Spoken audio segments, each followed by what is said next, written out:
Monsieur le maire va prendre la parole.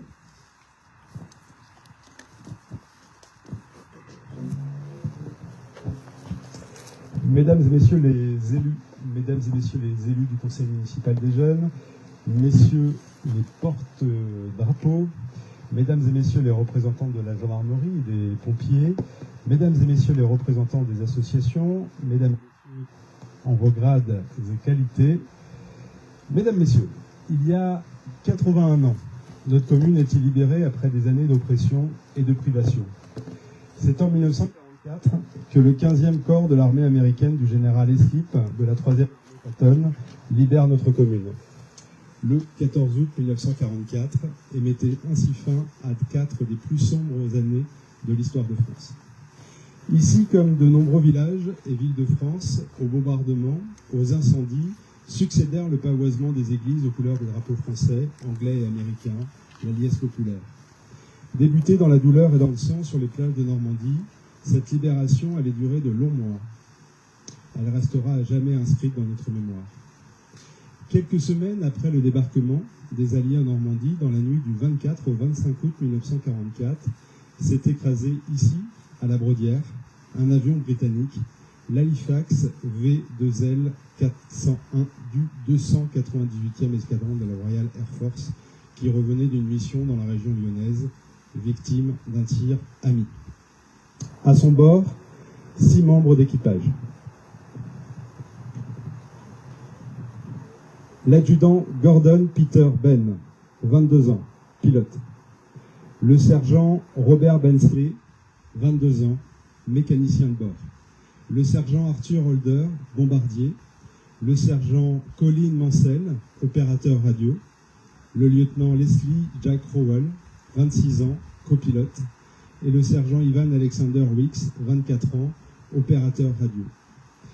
Leur avion a décollé le jeudi 24 août 1944 à 22h14 de la base de la Royal Air Force, Tarrant Rushton. Il devait revenir à sa base à 4h04.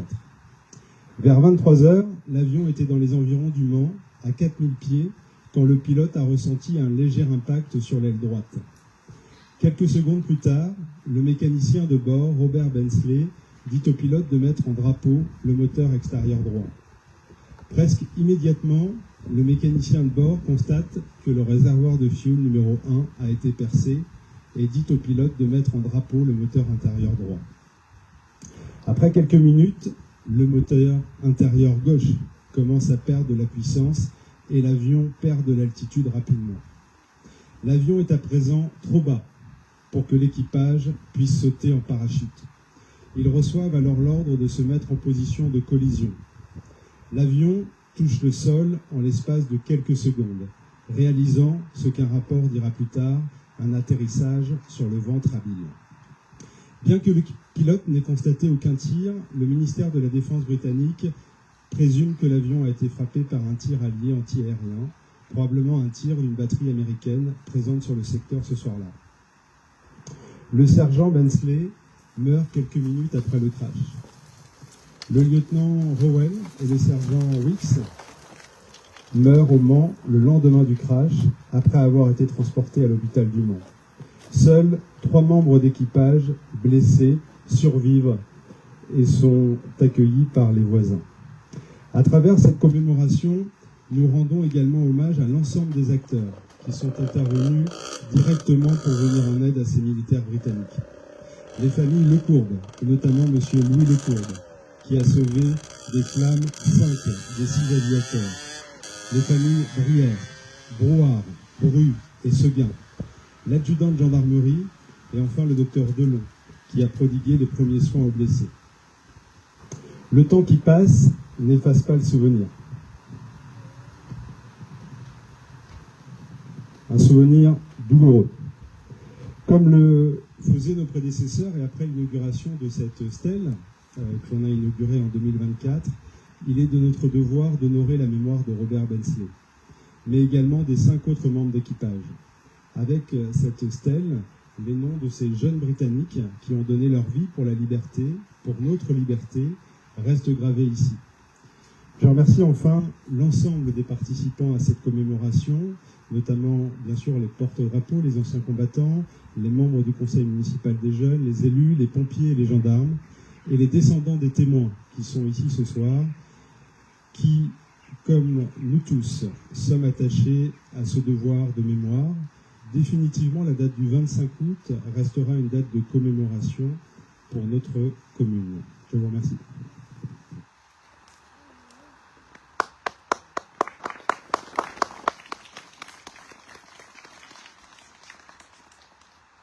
Des membres du conseil municipal des jeunes vont lire un extrait du poème de Lord Byron.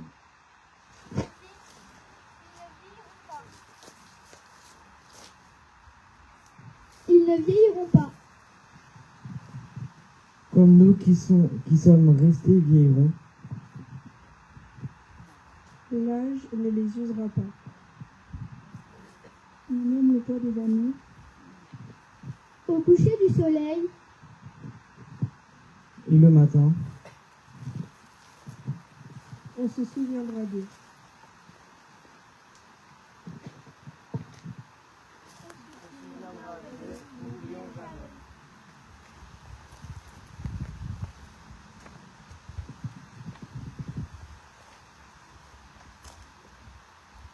Monsieur le maire va procéder au dépôt de gerbe.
La cérémonie vient de se terminer sur le lieu du crash.